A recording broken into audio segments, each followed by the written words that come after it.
ากชดดอยน้ำอยู่น้องแสงหมักพางแล้วก็สิอัดเป็นแผ่นมาติดใส่ทงบ่มาติดใส่หน้าทงผ่าบ่ต้มพี่น้องกระเบื้อนี่ถือกระเบื้อมื่นคันได้เพิ่นว่านี่ดีนี่ผู้ยังเป็นตากไม้เพิ่นพากมึงเจ้าเพิ่นยี่จอยยาดีกระเพาะ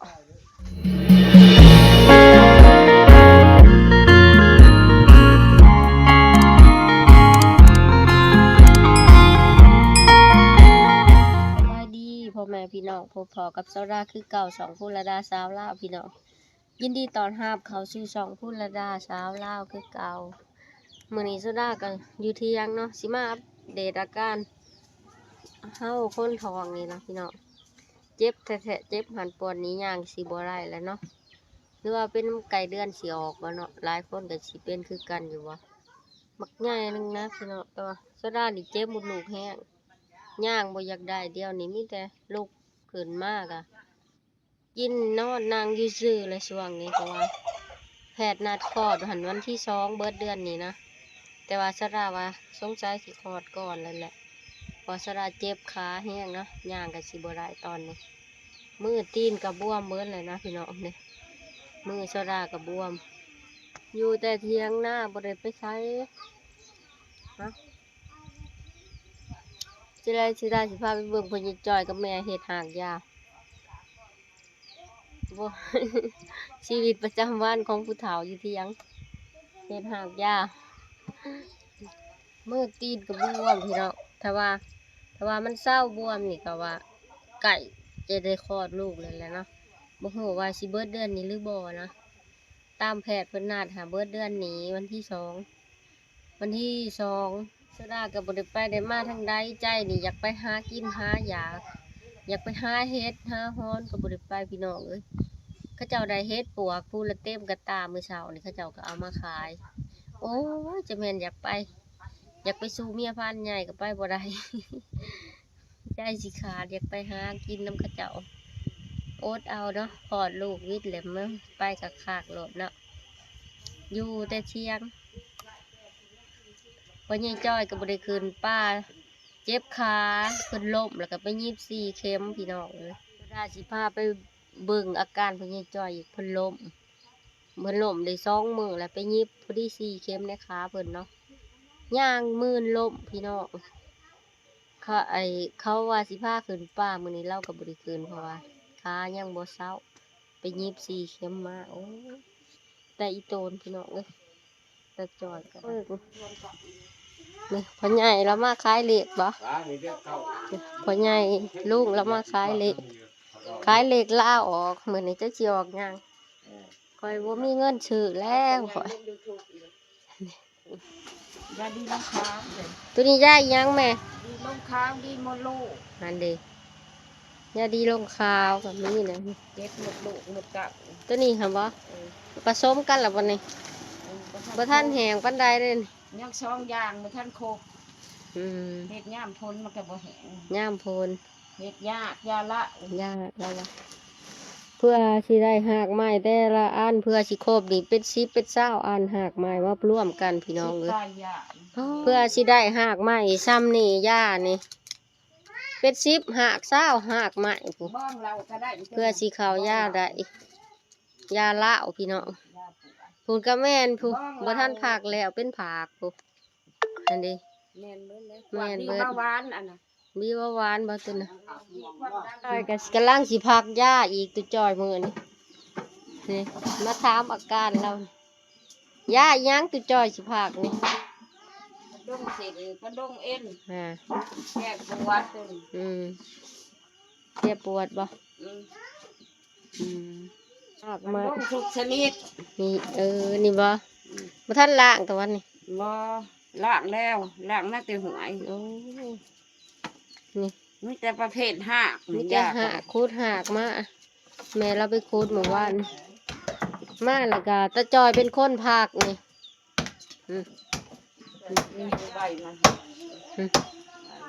อันนี้แม่เป็นคนไปเอาหักหญ้ามาแล้วก็ตาจอยเป็นคนมาพากแล้ว ถ้าว่ามีผู้ใดเขาเจ้าสั่งก็ส่งขายให้เขาเจ้าเนาะพอได้ยาสูบกาแฟแบ่งกันกินกับพ่อใหญ่จอยแม่โหแบ่งกันนี่ยาเหล้าก็ดีเลยพี่น้องผู้ถือก็ดีผู้บ่ถือก็บ่ถือยังนี่คืองามแท้นี่ ดูธง หากดูบ่นี่ บ้องเอาก็ได้เจ็บหลังเจ็บเอว เหลืองแอมแต้มอยู่งามเนาะนี่งามพี่น้องหากยา เจ็บ มา หลั ป ง น ปวดเอว เจ็บหลังปวดแอวบ่เลยเพราะนี่หากแกนเหลืองแล้ววะ บ่แม่น เอามาก้านแข่งแล้วหล่มฮะ พวกเนี่ย แนม นี่บ่คาหาเอา นี่ FC เอาหันถามนี่ ไข่เลย ใครแน่ละบ่นี่4 เข็ม สี่เข็ม โอ้ต้มพี่น้อง ถือกระเบื้อ นี่ ถือกระเบื้อ หมื่นคันได้เพิ่นว่านี่ดีนี่ผู้ยังเป็นบ่ทันตัดอยู่นี่นี่บ่ทันตัด4 เข็มบ่ทันตัดผายมายีบซ้ำ บ่ได้ขึ้นฮอดพูดน้ำเขา บ่ได้ไปฮอดป่าบัดนี้ น้ำพันท่อง อยู่ภาคยาบัดนี้ป้าบ่ได้ไปผายมายีบบ่ทันเอาออกในขาอืมอืมฮะ ประเภทหากอัน เพื่อมีแต่หากมันเพื่อสิขุดได้นี่ก็บ่แม่นค่อยเนาะบ้า เข้มขาวแล้วค่ะ เพื่อสิขุดหากยาได้นี่แม่เราไปขุด พวกคัดเข่าจนคัดเข่า ตัวนี้ก็เป็นสีดำๆหากสีดำตัวนี้ก็จะเอามาผักปนกันเบิดพี่น้อง ยาผืนเมื่อพวกปวดเด็กเอาเนาะเลยบ้ง จอยผัก เมื่อย เพื่อสิได้ยาเนาะ เมื่อย นะเพื่อมาตากแห้งอีก เอามาเฮ็ดนี่ก็ล้างสะอาดแล้วได้พี่น้องจังเอามาผักนี่ แล้วก็ตาก นี่ล้างสะอา ได้ ด เด้ประเภทหาสุดค่ะประเภทแก้น มาเบิ่งตัวเพิ่นผักแล้วเพิ่นตากกันนะพี่น้องเพิ่นตาก มันบ่แดดปานใดมื้อนี่ว่าเฮ็ดแบบธรรมชาติบ้านเฮาเลยเนาะตากอยู่หัวหญ้านี่เพิ่นก็เอาล้างแล้วเพิ่นก็มาตากตัวเพิ่นผักแล้ว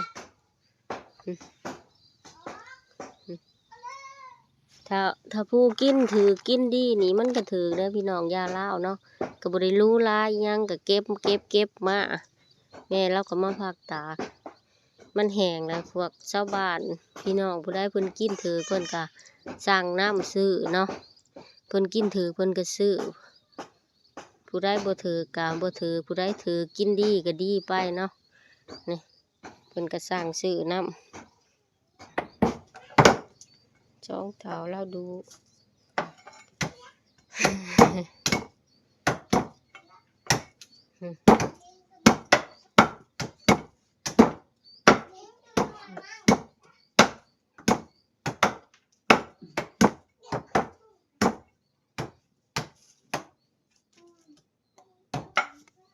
เมื่อย จักอย่างอย่าง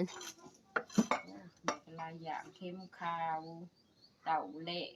โอ้ คัดเข้าขั้นเจาะ ปลาซิว กกบาซิลบ่เหรอ พวกดูทองนี่ล่ะพวกมันพักนั่นทามน้ำอันนี้ดูทอง เออ เนาะ มอแม่นดูทอง เลย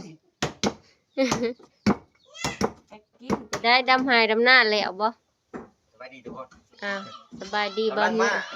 กำลังมา บางยานี่แหละ แต่ว่ามาผู้เดียวมาเรานี่เมียบ่ได้มานำ เมียบ่ได้มาอ่ะ ป้าให้ดำหน้าซอยป้ายังดำหน้า โอ้บ่ทันแล้วบ่ฮะ ยัง ป้า บ่ว่ายังบ่ทันแล้ว เออ ตัวเองก็กำลังแล้ววัง 2-3 วันนี่พวกบ่ทันยาไปซอยบ่ตอบบ่ เอ เทื่ อ ก็พอดีมีโอกาสได้มามื้อนี้ นี่ ก็ยังบ่ทันได้ขึ้นป้าดอกรอถ่ายทีมงานลงมาทีมงานยังบ่ทันลงมาแต่ป้า เขาหาก็คืนมื้อนี่ อีกประมาณ 3-4 มื้อพุ่นแหละที่ก็จะได้ขึ้นน้ำลังอีกก็ FC ก็ถามบ่เฮียงบ่ได้ลงคลิปค่าดำหน้าพี่น้องเอ้ยหาก็แล้ว มันยากลำบากหลายทุกคน เนี่ย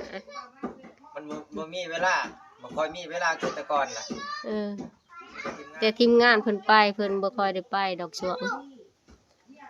นี่ก็เฮ็ดนาก็ดำไห้ดำนาหั่นแหละอยู่บ้านเมียพุ อยู่ทุกกำลังดำหน้าแล้ว หากันแล้ว มาเขาทองเบิดแหละ จนสิพ่อเมาไปเบิ่งเขาวพันท้องให้สิพ่อเมาเลย แต่ว่านุกกระจิบหน่อยเต็ม มันกินมันว่าแหวเบื่อดิเพิ่นดำหน้าแล้ว มาเอาเครื่องเอาของบ่ท่านได้คืนป่าพอยายแว่นกับบ่ย่ากับท่านลงดอก3 คืนแหละ3 คืนเลยนะ สิมา ญาติมื้ออื่นมาบ่จักเพิ่นญาติเฮาออกลูกเด้นี่ระบ่าวมาแล่นฮับพุมื้อเช้าระบ่าวมาก็แล่นลงคันไดจนสิบ่หันใจ กินบ่บ่ขนม ใช้ขนมบ่าวมาให้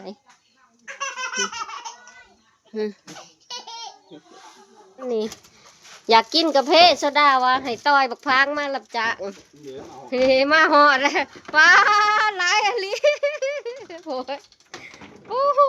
สิกินเบิร์ดบ่บานนี่เอาไปต้มน้ำเจ้าบัดนี้โอ้พ่อใหญ่กายญาติพี่น้องโซดาดีแลสบายดีเอาบักพางมาแลกกาแฟพุ่นเอากาแฟให้กินข้าต้อยบักพางมาให้กินนี่เสียบน้ำฮอดไหมนี่นะพี่น้องบักพางก็อยู่กกหน้าตัวเองเลยกกเจ้าบ่เฮียงแล้วปลูกนี่หลายปีเลย ต้นมะเยี่ยงมาปลูก เออ จานขึ้นดอก จานเฮียงปลูกแต่ว่าเฮา กินได้กินบาไปหั่น เฮาต้อยบ่ได้มันสูงหลายเด้อใส่เพิ่นบ่เฮียงปลูกจักปีแหละแต่เหิงแหละบ่10 ปลายปีบ่ เดี๋ยวพ่อเฮ็ดก็หา แต่เฮียนปอหา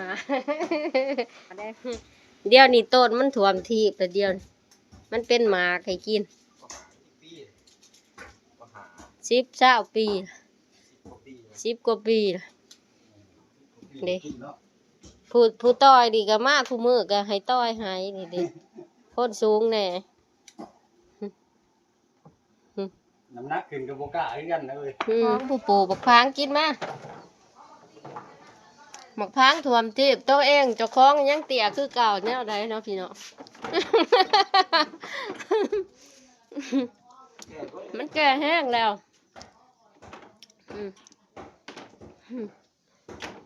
แก่แห้งแต่ละมืออยากกับพ่อได้ใช้แต่พ่อใหญ่กายแล้วเรามาต่อยบ่ได้กินบ่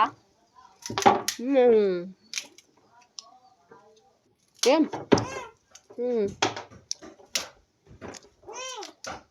กินบ่จมอยากมีบ่อยู่บ้าน บ่มี เอามืออ่านกินเนี่ยเอาหลายๆมันแก่ก่อนบ่ได้กิน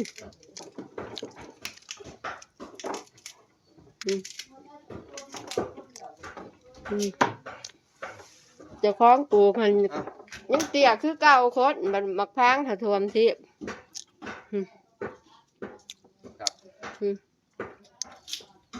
เบากายพอ ได้จักได้หลายร้อยเหรียญแล้วอะ พอได้ใช้กินกระโพดอันเป็นระบาสดาลูกไม่ใหญ่เครือญาติกันนี่แหละพี่น้องตระกูลเดียวกันญาติกันโมเมนต์มาจอบชะเปืองบ่ขู่มือแถวนี่ชะเปืองกับมาแต่เด็กผู้จอบชะเปือง หมอมาแต่ขอหน่อไม้ มาแต่ขอน้ำไม้น้ำไผ่ ขอหน่อไม้อยู่หุ่นหัวหน้าอันนั้นเด้อพ่อบ้านพัน เดี๋ยวสิแกล้งเองค่ะ เอาไปต้ม สิไปหยังหอดหัวหน้าเมื่อผากสดดอยน้ำอยู่น้องแสงมักพาง โอ้ยใช้ล่างแห้งหลายเหรอ ไปจีฮานเอาซ้ายทางกันหน้าบ้านเขาไปจีฮานเอาแต่เขาบ่ห่วงดอกเขาบ่ฮานนั่นแหละละไม้โตว่าไปหาอยู่ทางผู้เพิ่นว่าเพิ่นอยากต้มหน่อไม้ไปขอหอดหัวหน้าพญพันธ์ผู้เพิ่นว่า ไปผุน ตาจ้อยก็บ่ทันแล้วพักยาดีเด้บักหน่อไม้พ่อใหญ่กายพี่น้อง มาเคาะมา เจ้าได้ก็อยากไปได้ซี่ได้หาหน่อยังคัก สปามันเองมาแล้ว เอาดีโต ฮะ ได้ไปได้หาหน่อคันเจ้าได้ไปได้หลายหาบมาโลดนี่ โอ้ย ถ้าเขาบ่กล้ากิน โอ้ตาจ้อยพักยา ดีดอกดีเป็นเนี่ย ท่านแล้วอยู่สิแล้วล่ะบ่ โอ้ข้าว นี่ยังอันหนึงพี่น้องเพิ่นว่าใกล้แล้วเลยนี่หากมาเอง กับสิปานเคาะกันมืด โอ้ แล้ว พี่เดตัวเพิ่นพักอะพักแล้วเพิ่นก็สิเอาออกตาก เอาปืนไล่ ตาจ้อย เฮ้ยตะปง พอได้เงินซื้อยาสูบ ตะป่องขี้เละ เฮ็ดยา ได้กินเลย อันนี้แม่นยาดีกระเพาะบ่เพิ่นว่าแม่เพิ่นจะมาตากเลยโอ้เบิ่งแม่สิเบิ่งนี่โอ้เป็ดกระดกเป็ดกระสอบเป็ดกระสอบเลยยาเพิ่นนี่ตัวนี้แฮงงามจักยาดีอิหยังยาดีตับบ่แกนแดงตรงนี้ตากไม้เพิ่นพากมึงเจ้าเพิ่นนี่จอยยาดีกระเพาะฮะมันห้องโกโกโกหนกอีหยังมาเฮียง ตัวเศร้าน้ำกินจะคนนะคือปลา ได้หาเห็ดบ่นี่ ใช้ได้พูดนะ ได้ยัง ได้เฮ็ดเลี้ยงหั่น ฮะ ได้ยัง ได้ โอ้ยไปเอาบุคอ เป็น หน้า ยัง มี บ่ ไง คุ คุ ด ณ เอามันมาตก มันคุด คอย ได้ คอยบ่ไป น้ำไม้พอเยกายละมาแล้วก็ใส่เหล้าต่อยบักพร้าวนี่สุกเคียงไปได้มันจักเครือมันเทียน2 เครือพอต้มคันมันได้หลายมันเทียนเนาะ แล้วจะมาเห็นที่เจ้าพูดร้ายแล้ว มันเทียนหวานเด้อ บ่คืออันยุ่ง บ่าวนี่นกถือว่า หน้าไม่ดาวมันเทียนทางด้านเฉา บ่ถือจะโตะมันห้องโกโก้หั่นนะ คอยสิเอายาแถวออกตาก็เยี่ยมเก็บออกมันสิบ่แห้ง นกอีหยังห้องกระโดก ให้เขาแถวจ้อยเขาย่านคน พากแล้วก็ตากบาดนี้เอ้าตาจอยมันหนักบ่เอาเป็นดีหากยาเรางามได้เฮ็ดแนวนี้ก็สะอาดได้พี่น้องเด้อเพิ่นล้างอย่างคักเลยเพิ่นจังมาพากตาก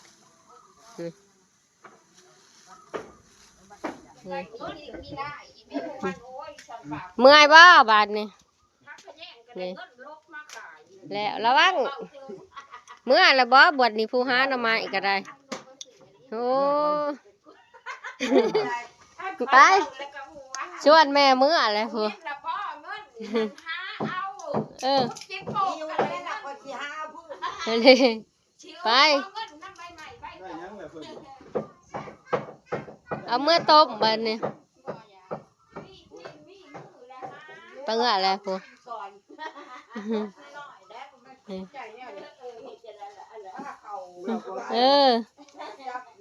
ใกล้ไปได้ดอกนี่ อยู่บ้าน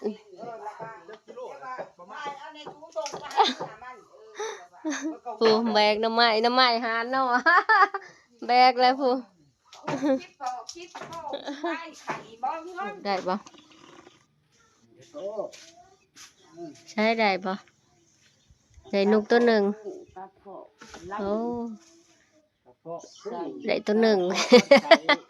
นกเขาอันนี้เขียนยาแล้วก็สิอัดเป็นเพนมาติดใส่ทงบ่มาติดใส่หน้าทงผ่ะบ่ ใส่โลด เขียนดีๆนี่เขียนเอาไม้มันสิบ่เขียน โอ้พอดีเขาไปพิมพ์เขาสิงุ้งขี่งุ้งดากเด้อ เพราะอ่านออกเขียนได้ คนพิมพ์ฮะ ต้องใส่อักเสบ ดีหม้อหาพ่อผมกันเนี่ยยังซื้อข้าว โอ้ยเฒ่าเลยจักเท่าไรแสนปีจะลูกยังสิมาเขียนกัดอยู่มันสิงะ เขียนยาผู้เฒ่าเขียนบ่ออกลายปานใด จนลูกจนสุดลูกมาเขียนหนังสืออีก ขียนชื่อข่อยงามดอกตะกี้ เขียนเบิดสุอันหั่น กระเพาะลำไส้อันนั้นนะมันกระเพาะลำไส้กระเพาะอักเสบตัวเด็ก กระเพาะ ตัว ลำ นี้ ไส้ กระ อัก เพาะ เสบ พุ่งก เอา ระ อย่า เพาะ เขียนบอก คือหลายกระเพาะแท้ นี่นะ มันดี กระเพาะ กระ สัง เพาะลำไส้ลำไส้อักเสบ พุ่งกระเพาะ กระเพาะเส้นประสาท มันกระทานหนัก ก่อ แน่ น หมอยาก็ได้ ยาผู้ถือก็กินดีดี อ่านก็อ่านแจ้งมันก็เข้าใจเขียนตกเนาะก็บ่เป็นอ่านคือ เอาตัวเขียน คือกันเด้ มันเขียนให้กี่หลายตัวหนังสือสำคัญตัวหนังสือข่อย เมื่อยร่างกายยาดีความดันตั้งทรงวิ่ง มีแต่บ่เอาดอกใบนี่เขียนใส่โทรศัพท์นี่ก็สิเขียน ไขมัน ไม่ได้จอยเลย เอ้าพอดีจ้อยก็อ่านบ่ออก โอ้ย โอ้ยแล้วอ่ะ ใจบ่ โอ้ยแล้วอ่ะ สระโอ โอ้ย นอสละโอ้ตัวย่อ โอ้ยบ่ โอ้ย โอเฮ็ดแน่โอ ไม่ได้จอยแล้วหูหนว โอ้ กจะเป็นมาซื้อกล้วย เอ้ย จะได้ เถียงกันโตหนังสือผู้เฒ่าบาดนี้ จะได้สูง เอ้าโทรศัพท์นี่แหละมันจังสิได้โชคให้เขา โอ้ยตัวบางอย่างบางอย่าง กันเขียนแนวนี่เขาเบิ่งบ่เป็นดอก อ๋อตัวบ่โอ้โห ก็บ่จักหลายที่ว่า ตุจ้อยดังไผเฮ็ดหยังบ่เฮียงว่าปนกินโลด ฮะ แล้วว่าปนโลดตัวเดียวกะ ลูก กินพร้อมกันพุ่นแล้ว เราบ่กินแล้วว่ะ แล้วก็กินน้ำกันหมดทุกคน แรงมากก็คืนมาหนึ่งข่าวตุจอยที่แม่นเพิ่นดูพี่น้องเอ้ยเอาไปเบิ่งหาพ่อบ่มาฮะพ่อมาโอ้โหสงสัยพ่อเพิ่นมาแล้วเจ้าไข่หมกพายมาไปหาพ่อมาบัดนี้เอ้าเช็ดบัดนี้ลงดีๆติไปเบิ่งพายมาแม่นบ่พ่อจะมาผู้ตกห้ามบ่ถามพ่อเบิ่งผู้ตกห้ามพ่อบ่ไปถามเราเบิ่งไปบ่ผู้ตกห้ามบ่ฮ่า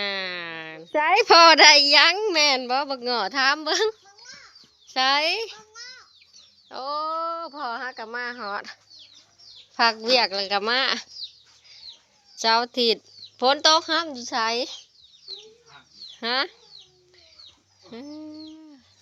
ได้อิหยังแหละมาฝากลูกสาว บ่ได้ยัง อิหยังแหละนี่อิหยังโอ้มันบ่ทันใหญ่ก็เก็บมันเหลืองบ่งามพี่น้องเอ้ยมันคือเฮาเองหั่นบ่ มาตะลุงงาม คือบ่ให้อีแม่เก็บขายซะ บ่สิเก็บแล้วมื้อเช้าข้าว ฮะให้เราขายโลด โล2,000 ซองก็ขายย่านมันเน่าฮะสอบถามก็หันก็มาบ่แม่นแว่หาผู้สาวบ่ ฮะออกมาจากโมงปูจนข้ามแล้วมันมีทางแหวบ่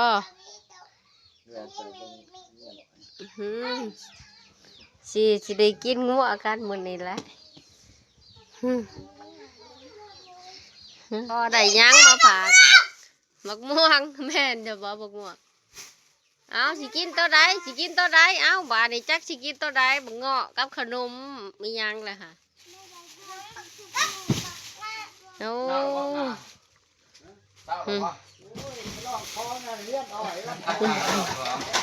นี่พอใครหมู่เพิ่นมาแต่บ้านพี่น้องได้บักอิหยังอันนี้บักสะดิ้นบักสะดิ้นแนวใหญ่เลยเนาะฮะชื่อเอาบ่ อันนั้นผู้ชาย เบาดีๆจะได้บริกีบางเธอดินถอกลงกลางเบิดสับ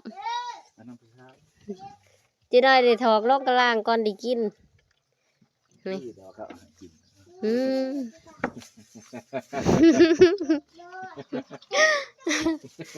พอมาผ่าใช้มีหยังเนี่ยปลาหมักเงาะอะโวคาโดผู้ซุกระบอบท่านซุกมุมไว้ก่อนนี่หลายเนาะผู้ซ้ำสิกินบาทนี่โอ้ขอบใจพ่ออยู่บ้านล่ะสวนตัวเองพี่น้องนี่ตีสะดาไปปลูกกับว่าคำลาฮะกับพวกปะแก่พ่อขายแหละแต่ว่ามันบ่แพงโล2-3 พันกีบบักปีนี่บัดถึกที่เฮาสิขายหันใช่ไหมว่าลดลงราคามันนี่งามดีเนาะสวนตัวเองพี่น้องบาทบัดถึกที่เฮาสิขายแหละราคามันบ่แพงนะราคา2-3 พันกีบเนาะ มันร้าย มันอ่างเลยเนาะถ้าขายเป็นงวดอีกมันก็สีแพงอีกถ้ามันเบิดถ้ามันเช่าอ่างมันก็สีแพงอยู่มันอ่างตลาด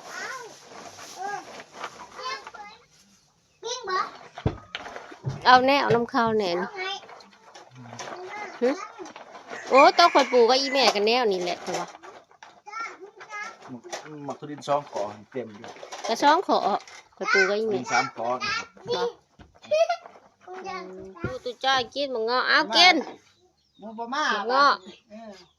เมื่อไปซ่าเขา เราผักหักหญ้าแล้ว ไปอีก2ก็7บัดแห้งหน่อย สอนเรื่องไดหมูอีกเลย มื้อเช้านี่ขึ้น5 ที่พอถึงช่องวะ บ่นะพวกเพท้อง ผมเพี้ยนผ้าทองในโม ไอ้ชุดก็ไปพญจอยนี่แหละ สวน คือ บ่ แหวนะ ต้มมักทอดินละบัดนี้เอ้า หมูลงหมูฟงหมูขา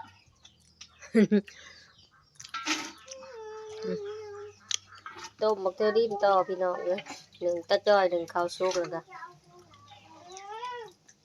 มาทำลามาพอดีเครื่องหมดหนึ่งเลย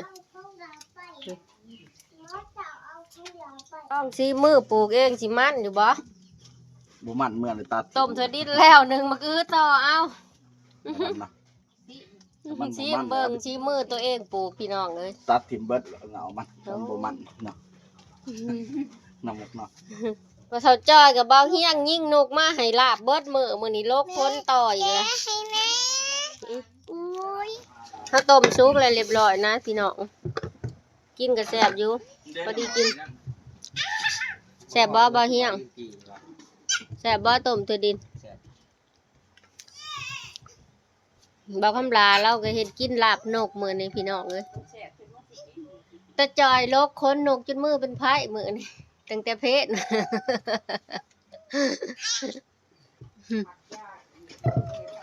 บ่าวคำลากำลังสิลาบนกกินข้าวแรงนะเฮาก็มานั่งปอกถั่วดินกินย่างหนึ่งบักอีกบ่ทันหนึ่งพาใส่หัวไว้ ยังบ่อื้อไง บักสวนตัวเองหั่นแหละหามันบ่ถือกินต้มถั่วดินแล้วก็ตดอูดกันมื้อแลงตดอูดกัน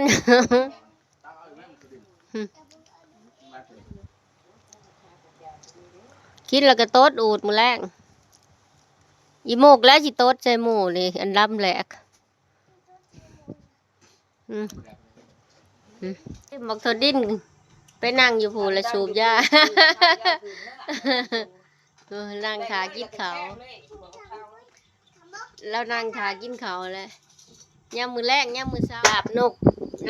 บางเฮียงไปยิงมือนี่กับตำเฮ็ดมือนี่อาหารแรกมากินข้าวน้ำกันพี่น้อง ชิตะ โอ้ยอีน้ำปลากินข้าวมาเด้อพี่น้องกินข้าวแล้วอาหารดีมื้อนี้ตำหมักแข้งใส่เฮ็ดปัวกับกะลาบนกบางเฮียงไปยิงนกได้4 โตแล้วมื้อนี้ลาบต้นเพน2แซ่บบ่ตะจอยแซ่บบ่ข่อยเฮ็ดบางเพนนี่เด้เป็นแนวใด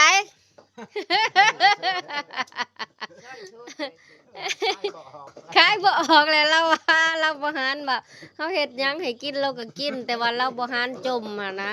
เราย่านเฮาบ่ให้เรากินแซ่บบ่แซ่บเราก็กินเลยง่ายคนเต็มเที่ยงเบิ่งตีนี่เต็มพระเขานี่มาพี่น้อง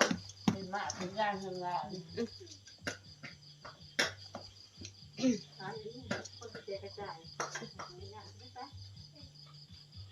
คือฉันเจ้าปางอยู่ผู้บ้านใหม่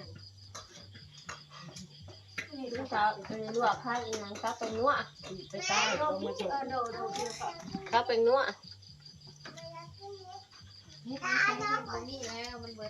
เอาเดี๋ยวต้องวางไว้เสือไว้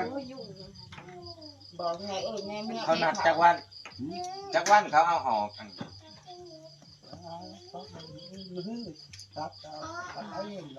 กิน เฮ้ย ต้มมักเท่าดี บอก นะ เขาจะน่าจะบอก กินเลย เที่ยวเมื่อน่ะมันหมักอีจังหูหนวด บ่เอ็มลง ลูก เขา ชาย เอ ยัง ง ได้ ก็มา จังหูหนวดแล้ว เราบ่เอาเอลไอ้เจ้าหูหนูเอาตัวดีกว่าเฮาอีก ฉันมาเที่ยวแต่งแต่เที่ยว5เรา เขาย่างเป็น เจ้า เพื่อน ตัว แล้ว หาอยู่มันอยู่บนนอน ไปเหยียบกันบนข้างแล้ว เหียกห้องไปพุ่นกันไปก็ไป ทิศหนึ่งจังตัดมันได้ทิศหนึ่ง เป็นหน่อยแขกมาเห็นเป็นเช้าเป็นหน่อยเข้าออก ไป มา นั่งอยู่หัน เขามาเก็บมาเป่านั่นคนเขาหัว มาสิปวกกับเสาไฟ นี่ก็ยังทิศหนึ่งจะได้ตัด มาจองมันยังบ่อันนี้บ่ด เป็ อน ก หลังผู้เช่นมา บ่เลขหันบ่ถึงเลขซ้ำโอ้ยชื่อแบะเพิ่นว่า